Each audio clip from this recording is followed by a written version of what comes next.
Welcome, everyone, to the Burnout panel on simple solutions. Today, we're talking about, is burnout really simple? We were chatting before we went live, and a lot of us are thinking, this isn't rocket science, but sometimes it really does feel that way when you're feeling burnt out, or you're just honestly in a life where you're not really zooming out and looking at the forest from the trees. So today, we're going to talk about knowledge and insights and actionable practical tips and tools for solving, preventing, recovering from burnout from each of our experts today. So very serendipitously, I have my own little burnout mitigation happening right now. I'm joining super quickly. My name is Aileen Axmeyer, and I got the call. School is closing early for snow, so life happens. Did the old negotiation with the husband whose event is more movable. I lost that battle, but this is what we're talking about. Life happens, and what do you do to move with it instead of pushing against it? And honestly, that strategy in and of itself is a way to reduce burnout or to reduce stress that we feel in our bodies, right? Pain times resistance equals suffering. So let's reduce our suffering. So my tip today, before I scoot in this snowstorm, is for burnout, simple solutions is breathing. So same kind of concept here of not thinking it's rocket science, but so many of us lose track of how to breathe. We breathe in a very shallow way in our chest, especially if we're burnt out or we're trying to repair our nervous system. So my tip today is simply, one, how can we regain and restore our ability to breathe in a way that calms our nervous systems, and even to just create a little bit more space to have awareness of this and to lengthen the length of our inhales, slow down, and expand the length of our exhales. Because not only will we bring our nervous systems back to a calmer, more grounded state, but with that, our prefrontal cortex, that more executive functioning part of our brains, comes back online. We can actually start to see what's contributing to our stress, what is the biggest source of struggle for us, and what can we do and implement in our lives to take action to start to create more ease. So I will pass it on to Kate, and sorry to drop that knowledge and run, but I hope that it serves someone and that everybody takes good care. Kate? Hey, everybody. This is real life around here. So when snowstorms happen and children have to get picked up, we roll with the punches. My go-to solution for burnout might sound a little bit counterintuitive, but I really want you to spend some time tapping into what I call the anger group of emotions: anger, irritation, frustration, annoyance, and my favorite, resentment. I want you to tune into resentment because you can turn it into boundaries. You can turn it into a boundary building superpower. And I think that I can be bold enough to say that the past couple of years have left a few people that may be watching a little angry. We've had a lot of change. There's been a lot going on. Just this past week, there was a lot of layoffs from a lot of big tech companies. I'm just going to assume that a few of us might have experienced some anger, some irritation, some frustration, some resentment. I want you to take note of where the most repetitive resentments are, the most common ones in your life, and then ask yourself a couple of key questions. Number one, does this thing that I'm resentful about even need to be done? Sometimes you'll find that you're resentful about doing something that if you dropped wouldn't change anything. This is beautiful because we call this life pruning. You just cut that thing right out of your life and you move on. The next question is, if I have to do it, is there someone else that could do it? Now we're talking about delegation. The question after that is there a way to upgrade the tool? Do you need better software, or do you need different help, or do you need a sharpened knife? Whatever it happens to be that you're using that's causing frustration, can you upgrade your tool to make it easier? And then the last question is there an unspoken assumption here, an unspoken agreement between myself and other people that needs to be spoken out loud and shifted because the boundary line is in the wrong place? Then you can prepare for a conversation, and it will help you because you'll free yourself of using all of that energy for resentment. And so now I'm so excited to ship things over to my friend Vanessa. Yes, free yourself. Absolutely. Love it. Love it. Love it. So I'm going to talk about the solution of communication, communicating with yourself and communicating with others. Now, the thing about it is very easy when something happens, when life happens, for example, when maybe you're not able to get done on that project that you told your boss or you told yourself or you told your team that you're going to be able to do. And so it's very easy to then say, okay, who will be impacted? All these people who are counting on me. Oh my gosh, I can't let them down. What are they going to think about me? And then you start stressing yourself out. You're trying to accommodate everyone, trying to make everyone happy. We talked about that's one of the things that then lead to you not thinking about yourself. Instead, your solution is to think to yourself, how do you communicate?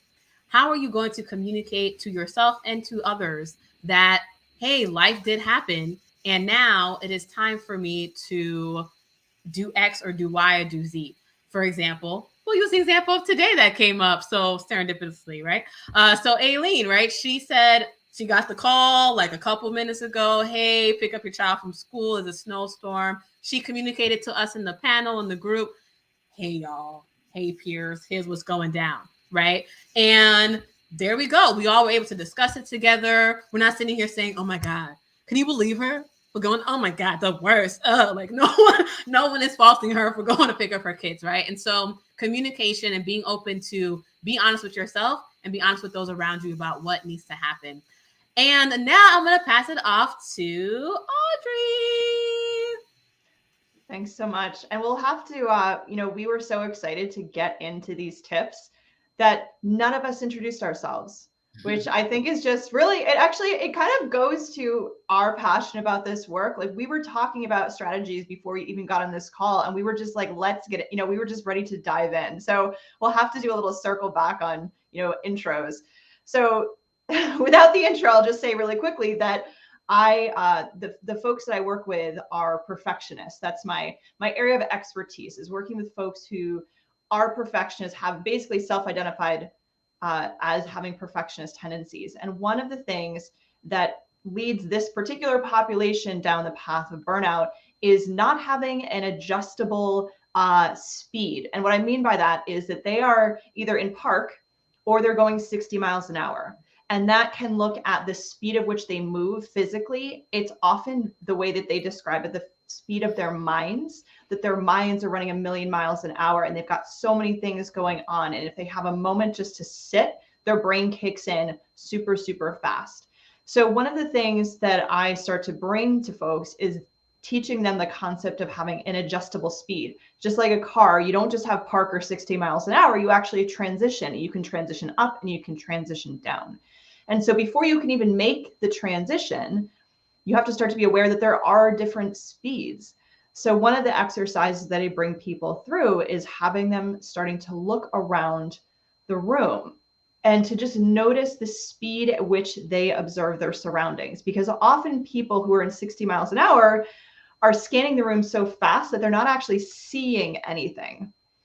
And when you're in that state where you're literally not even seeing the things in the room, you're also not seeing anything in your brain either. You're not going to see solutions. You're not going to be able to hear communication clearly. You're not going to be able to grasp creativity in the way that you want to. So being able to recognize the speed at which your system is processing information, is looking or not looking, is scanning but not actually paying attention, right? You may be kind of scanning but not paying attention, is the first step in figuring out, oh, whoa, okay, I feel like I'm in this fast speed. Is there some adjustability here? So just starting to understand that we have different speeds at which we operate and that we do have the ability to shift up and down in between them. And it's very common that we only use two speeds: park, which isn't really a speed, but you know what I'm saying, and 60 miles an hour, which is running right by and not even actually seeing any of the scenery. So I hope that, keeping that in mind, I'm imagining that Dr. Sandra Lewis is going to have some even more juicy tips that I'm guessing might be body centered in some capacity as well. I am going to have some tips, but I'm going to give Dr. Sharon her chance to go so that we can so she can share something on how to decode your burnout, and then we're going to talk about your bodies. Oh. Thank you so much, Dr. Sandra. I am Dr. Sharon Grossman, the Burnout Doc. And actually, I was going to share that, but something came up today that is so juicy that I felt like I had to share it. This comes straight out of a coaching session that I had with a client of mine. And I think it's so pertinent because one of the reasons that I find that a lot of people burn out is because of that negative chatter in their mind. And, Audrey just talked to us about perfectionism. That's an example of something where if you set those standards for yourself and you don't actually have the kind of results that you want, you might end up beating yourself up.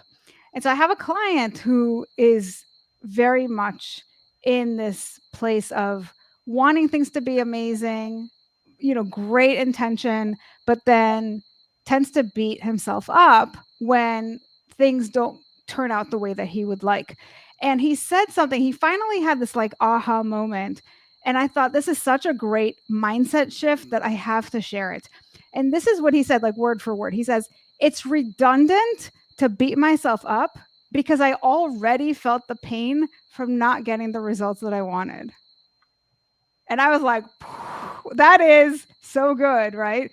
So think about that. When you really care about doing something well and it doesn't work out the way that you would like, that's painful, right? It's like, here I am showing up, putting in effort, putting in time.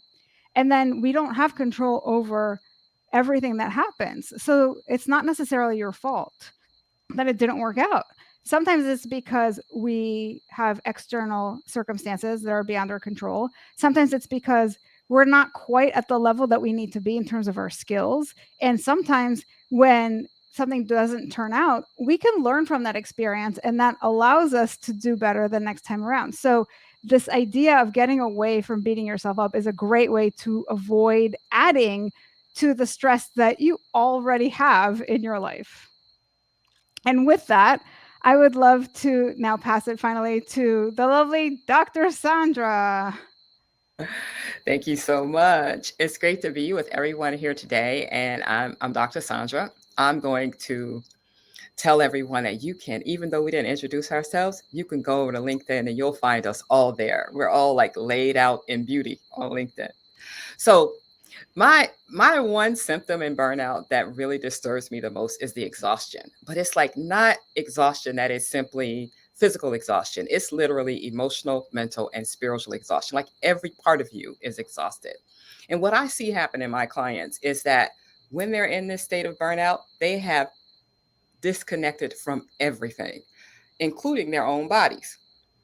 So when I'm talking to them and they're describing a work situation or some challenge that's causing them to feel even more exhausted and anxious, I'm noticing that they're either breathing all the way up here in their chest or they're holding their breath, but they don't know they're doing it. So I call their attention. Are you aware that you just started holding your breath? Oh, I didn't even know I was doing that. Are you aware that no, I didn't know. So there's this body disconnect when we get really exhausted and really anxious at the same time, because exhaustion is scary. Exhaustion feels like everything is slipping away. I don't have what I need to manage. And right? So that, right? And the anxiety then gets even more scary. So we say, I got to turn this thing down. What does that mean? Now we're just feeling even worse. We can't focus. We can't be present. Our whole frontal lobe, right, as Aileen mentioned, has gone offline. So the first thing is to get back in your body. Just get in your body. Think of your body. Here's what I call your body, your closest partner. All of those signals you're feeling from your body will help you get through the burnout. You just got to be able to listen. So come back into your body by a simple little task. Simple thing. Use all of your senses to get back into your body. First thing you can just do is notice, where are your feet? Just notice your feet. Notice your butt, right? Notice what your eyes are looking at. And then notice something that you can see, right? If you're a visual person, if you need to close your eyes, notice what you smell. Notice what you can touch. Feel your hands on your body. Even you can squeeze yourself. You can massage yourself a little bit to get back on your body. And then simply gently ask from your heart, what do I need right now? Breathe, as Aileen mentioned, and hear what could you use in that moment to stay in your body, get your frontal lobe back online, and then move to do the next thing. but getting in your body is important. And I recommend people do this. Like if you're a really burned out person, it's going to take you some time to really be connected to your body again. So just a few times a day, a short little scan can help you reconnect to your inner resources, so you have what you need to start moving out of the exhaustion and the anxiety. And in closing, what I would like to do is share with you that you can hire us to come and talk to your people. You can hire us to come and help your team be absolutely well and brilliant like you want them to be. I'm going to pop a link in the chat right here on LinkedIn. You can use that to um, fill out this form to let us know who you are and what you need, and we will reply to you and say, hey, this is how we can help you. And with that, I am going to turn this over to Vanessa, who's going to lead us through our Q&A. They awesome. We're all just awesome people here. Yes, Burnout panel on simple solutions. So we're going to go into the Q&A portion. We have someone who submitted a question. He asked, when you are a solopreneur, how do you prevent being your worst enemy? I'm sure all of us at some point has been a solopreneur, or maybe right now. How do you prevent being your worst enemy? Who would like to start off? I'm just enjoying the facial expressions and everybody as Me too. Like, yeah, we know that journey. I'm might be happy to some personal share. experience here. Go ahead. I think we're all solopreneurs, so this is a great question for us as a panel in general, but also because we're all about preventing burnout. What I would say is, at least from my experience, the thing that's been really helpful to me and what I encourage my clients to do is to be really intentional about your self-care and how that fits into your day. So when you're running your own business and you're at the top of that pyramid, you might have people helping you and you might be completely alone, right? Even when you're a solopreneur, you might hire a virtual assistant and things of that nature, but ultimately it's your business and the buck stops with you. It's so easy to fall into the trap of working around the clock. But to really do this in a sustainable way, you have to think about, what do I need to keep going without burning out so that I can continue to help my business grow? And maybe that means that you plug in days and times that you exercise. Maybe there's meditation that you like to do that really centers you. Whatever it is for you, figure out exactly when you're going to do that ahead of time and schedule that in so that it's not an afterthought. And I'd like to pass it if anybody else has anything they want to add. Kate? BYOB. Be your own bestie. Right? If you don't want to be your worst enemy, then you have to be first and foremost a friend to yourself. And to me, being a friend to yourself starts with what I call in my work foundational self-care. There's a massive joke with my podcast. All of my listeners know it. Probably we're going to have t-shirts made. And because I say this statement so frequently, and the statement is, pee when you gotta pee. Being your own best friend means paying attention to your body's basic signals and responding to them in kind. This is how you build self-trust. Every time you need something and then you give your body what you need, your body says, oh, cool, we're going to be good over here. Like we're all set. Every time you ignore your body, it says, how else do I need to scream to be heard? So by stopping and meeting those basic foundational needs, you become a friend and a partner with your body. Like Dr. Sandra was saying before, you become a partner with your body, and you don't have to do anything massive or drastic. You have to drink when you're thirsty and rest when you're tired and pee when you got to pee. Like right now, for example, there's a snowstorm and I'm, pretty cold. And so if I was listening to my body, I would say, Vanessa, you were going to immediately grab a sweater as soon as this is over, And so that's what I'm going to do. And I'm going to get some protein too, because I probably need some protein because it's probably lunchtime right now. But yeah, so love that. Be your own bestie. What I would add to that is what I usually say during my workshops is be selfish, and owning the word selfish, right? That's ultimately what it's about. It's really understanding what is it that you need to best succeed? So not even in a moment by moment, but even thinking at the bigger scale of a day by day, a week by week, a quarter by quarter, what is it that you need for yourself to ensure that you are showing up for everyone else around you? Because it starts with you. It starts with, like, there was a post I saw actually right before we got here where someone posted about how, you know, she was looking at the snow and she just felt like cuddling on her couch and watching Netflix. But then she told herself, no, I got to do these photos. I got to put in all this work. And my comment was, and sometimes you just have to rest and watch Netflix, you know? So it's one of those things where sometimes you just have to rest and watch Netflix. And that's okay too. If that's what you feel like doing, then do that and own it. Don't feel guilty about it. Do that. And then tomorrow, wake up and do what it is that you want to do for your business. But it's all a balance, right? And it starts with listening to yourself, as I believe, you know, most of the tips that we talk about, right, is really just listening to yourself and owning what it is that you want to see and be. Dr. Sandra or Audrey, want to add anything? Yeah, I had a thought about this. It's that the whole idea that sometimes we get into this place where it feels like the business is running us instead of us running the business, right? So the business is actually literally directing how we feel. It's directing how we see ourselves, more importantly. So we now, if the business isn't going exactly as we want it, then we say, oh, there's something wrong with us. We start to internalize it because the business is not working. So that means I'm broken, right? But in actuality, the business is an expression of your deeper why. You had a reason for creating this thing. You fell in love with this for a reason. So this relationship you have with your business, it really is a relationship. You want to go back and say, well, honey, let's talk about this. Why did I fall in love with me and being with you? Oh, okay, so let's work this partnership out a little bit more. Let's think about how you can give me a little bit more, how I can recognize what you're giving me and what I'm giving you, right? Do some give and take, thinking about, but staying grounded in why you are running the business. Why is it important to you? What is the gift you're giving to the world?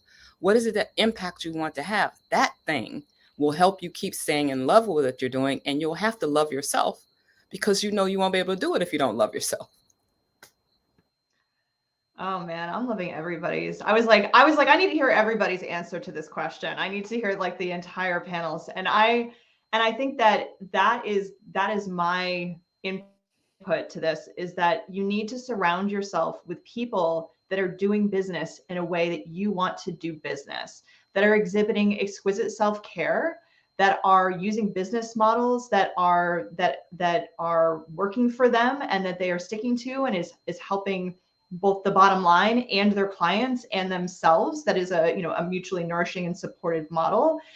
Because I think that for many of us who step into these things, just as Dr. Sandra was saying, we do it because there is a calling in us. And we may not be natural business people, right? I'll say for myself, I'm not a natural business person, right? This was not the thing. The work was the thing, and the business had to be, right? So my models for what a boss was not maybe necessarily who I need to be for myself, right? So for me, how I work is I need to see the examples to understand the concept. I need to be with the examples to understand the concept. So starting to surround myself with people that were displaying and modeling and being in the world the way that I want to be in the world is the way that I started to get my feels around how to do this myself. I need to see the examples in order to understand what that looks like for myself. So I'd say keep showing up to these discussions and surround yourself with more people like us who maybe are, modeling a way that helps you do that for yourself. I love that. I love that. So if anyone's watching, whether you're watching a replay or watching us live, continue to type your questions in the comments because we are here every month. And so we'll take your questions and answer them on the next panel happening in February. Okay. Such a great event here today, folks. Simple solutions. And we did it in less than 25 minutes. Right. Yes. Love it. So, and we have wonderful comments. We have Olivia saying, yes, choosing the right blossoming environment. We have Leah saying, as a solopreneur, she used to fall into the trap of denying herself because her to-do list was endless. And now she practices ending each day without regret. We have Lisa, who joined us as well, too. Downtime is credit toward uptime. as well. So love it, love it, love it. Oh, we have another question from Leah. She shares, what are some good strategies for saying no because you really need to reset without causing hurt feelings and without harming your team or your team's efforts? Thank you for that question. All right, panel, who wants to? I think we should do that as an entire session next time because I have a lot to say. All righty. Well, in that case, You want to give us a taster, Kate? The taster is you don't control other people's feelings and you have to learn how to disappoint people sometimes. Absolutely. And what I would say, Leah, is I would say also re-listen to what we talked about throughout this panel here today as well. And the points about, listening, life happens, right? And understanding how to deal with when life happens, whether it be communication, whether it be with yourself, with breathing. And we will be back here again next month to share with you even more details. For those of you who are loving what you're hearing, whether you are, maybe you work for a company or you know a company or you know someone who can benefit, or a group and audience who could benefit from the burnout panel and hearing what it is we have to say to ensure that they are preventing burnout or solving for their burnout. The link is in the comments for you to reach out and learn more about how to book us for an event near you. Thank you all for joining and see you next month. Bye, everybody. Bye, everybody.